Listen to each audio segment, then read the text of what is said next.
Learn today's latest news as multiple reports suggest that we are showing interest in signing BRUNO GUIMARAES from Newcastle in January. Tons of things to discuss, break down and report. Hope you guys enjoy. But before we get into anything, I want to get one big plug out of the way first. There is a new episode on the Last Man Standing series on BetVictor's YouTube channel.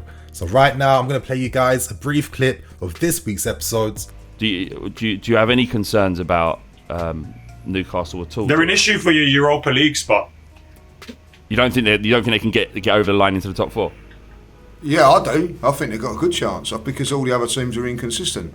Mate, we're talking about Newcastle, yeah? One of the good things at this moment in time is that Liverpool are out of the race at this moment in time, which is giving an extra space, because at the beginning of the season we'd have all put Liverpool in that top four. Can Newcastle really break into that top four race? I'm not too sure currently. I mean, yes, they play some of the most exciting football.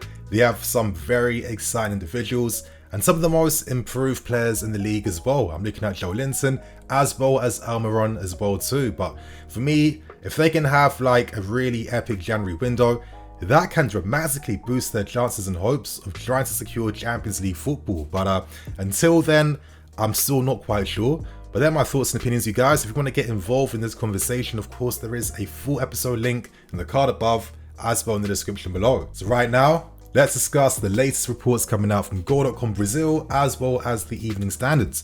Goal.com do report that we have shown an interest in making a move to possibly sign Bruno in the January window. And interestingly enough, in the article, it does actually state that we've discussed this potential bids with Bruno's staff. So let's see what happens there. For me personally, it's no surprise why Bruno is being looked at. I think he's had one of the best transformational effects on a football club in the league, where he's completely upgraded Newcastle and taken their team and midfield to the next level, so it's really no surprise. But now let's go to Romano's reports, and he says that to try and entice Bruno to remain and stay, Newcastle want to offer the player a long-term deal and a significant upgrade to his salary as well too, with an offer of around 200,000 a week currently being discussed and spoken about behind the scenes. From Newcastle's perspective, it makes a ton of sense. And I think that if they were to lose a player like Bruno, that would significantly undermine their projects and could possibly affect some of the future players they look to try and sign as well too. Newcastle may feel more confident though, because Bruno has said publicly that he is very happy with his stay at Newcastle. He's very happy with his teammates. He has a great relationship with Eddie Howe. Recently, of course, him and his partner have a newborn as well too, so they're feeling very settled at this point in time. So even if there was a possibility, of course, to sign Bruno, you have to really entice the player to leave Newcastle, because he's in a very good situation at this point in time. Now, before I go on to give my thoughts and opinions, we got some more updates coming out from the Evening Standard. Now, the Evening Standard do report that we've made these inquiries based on the interest coming from Liverpool and Real Madrid, so it does make a lot of sense why we'd be looking to hold some talks and show some interest towards Bruno. Now, the Evening Standard are reporting that we are making our inquiries based on the interest currently coming out from Liverpool and Real Madrid, so it does make quite a lot of sense why these reports have actually surfaced to begin with. So I guess right now I want to give my thoughts and opinions behind whether we even have the possibility of signing someone like Bruno in January, or possibly in the summer window. Now, in my opinion, if we were to try and sign him, it's not going to happen in January. I feel like if we were to do that, we'd have to spend some ridiculous money to try and persuade Newcastle to let go of potentially the best player in their team. He's only recently signed for Newcastle in January. He hasn't been there too long. And as I said earlier, if they were to sell Bruno, this could completely undermine the projects they're trying to build. But at the same time, I think there's also some interesting factors that doesn't necessarily make this move impossible in my opinion. I think it's more realistic that something was done in the summer window, but I think there are some interesting avenues that we could look at. I think on one hand, Bruno is still not that guaranteed first choice Brazilian international player, and we do know that normally for players to step up to, secure their spots in the national team, a lot of times they have to make the step up to playing for better clubs. I'm looking at Bremer, for example. One of the main reasons why he really wanted to leave Torino was to boost his World Cup hopes, hence why he was going to sign for Inter Milan before deciding to sign for Juventus in the end. Bruno eventually, I think, will have to make his name playing for one of the best clubs, because I think that it's going to take Newcastle quite a bit of time to really build a team that is ready to consistently fight for a Champions League spot, and it will take even more time for Newcastle to possibly be a team that challenges to win the Premier League.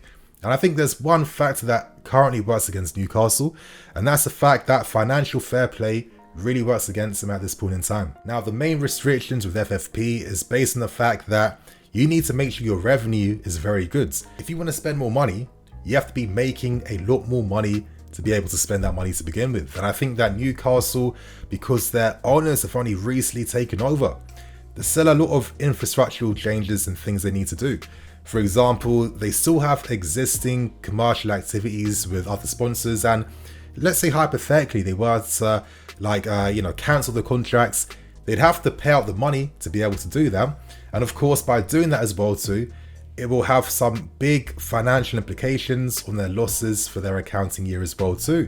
I think I read some of that out of the past three accounting seasons.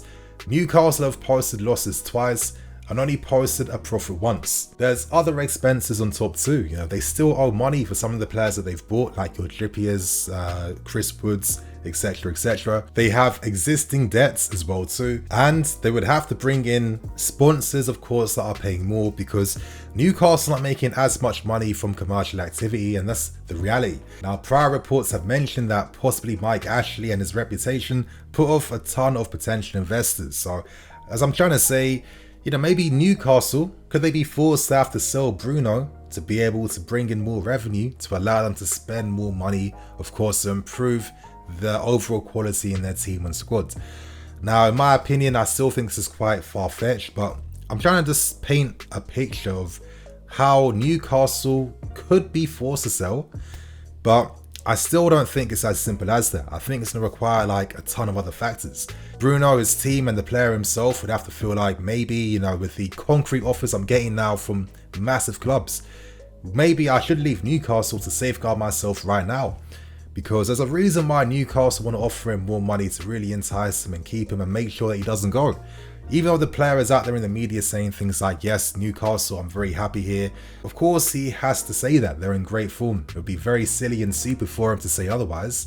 And, things happen behind the scenes sometimes.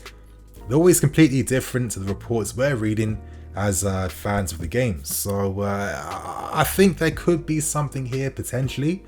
But even with the points I'm mentioning, I don't want to stress that these are guarantees that would allow us to sign the guy. I just think that there are some avenues here that could be explored that could give us something to be able to strike a deal potentially, or to try and make something happen. But regardless though, let's actually discuss Bruno as a player. And for me, I think this guy completely upgrades our midfield. I think a lot of us fans will have been craving for creativity in the team. And I've always felt like, we've been asking the wrong questions based on the way we're actually playing. We always think the attacking players have to bring the goals and the creativity themselves. But for me, I think our midfield has to do that.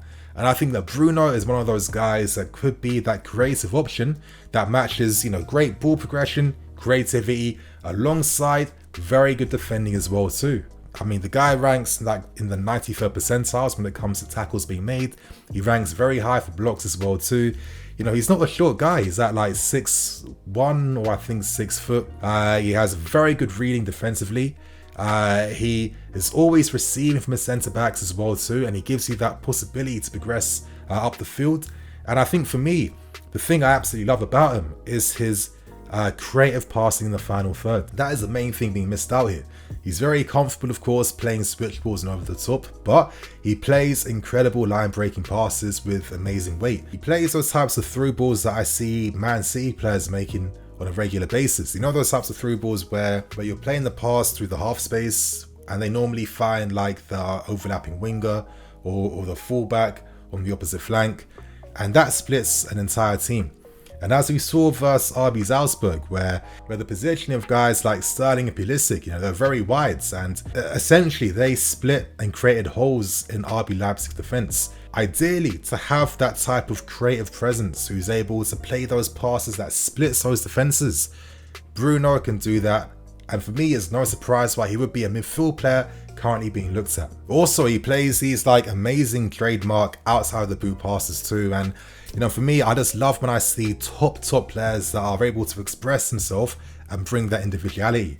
I think for the age he's currently at, how easily he acclimatized to Premier League football, I think that he could be one of those signings that really complements a lot of the attacking players who, I do feel like, with your Aubameyangs, your Sterlings, your Havertzes, ideally they need someone that can string the passes to find them and split defenses.